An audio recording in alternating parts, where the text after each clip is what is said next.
আপনাকে ধন্যবাদ।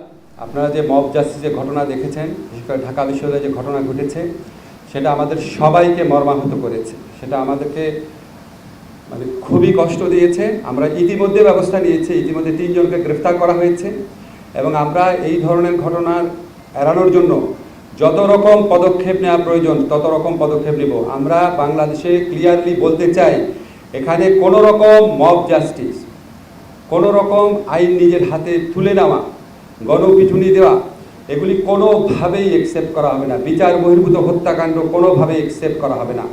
এগুলি যদি ঘটে, আপনাদের একটা জিনিস নিশ্চিত করতে পারি, আমাদের সরকার তাৎক্ষণিকভাবে ব্যবস্থা নেবে, আইনের মাধ্যমে উপযুক্ত শাস্তির তদন্ত এবং বিচার সাপেক্ষে উপযুক্ত শাস্তির ব্যবস্থা করা হবে। সেটা কিছু আলামত আপনারা কালকে পত্রিকাতে আপনারা নিজেরাই ছাপবেন যে 3 জনকে অলরেডি গ্রেফতার করা হয়েছে।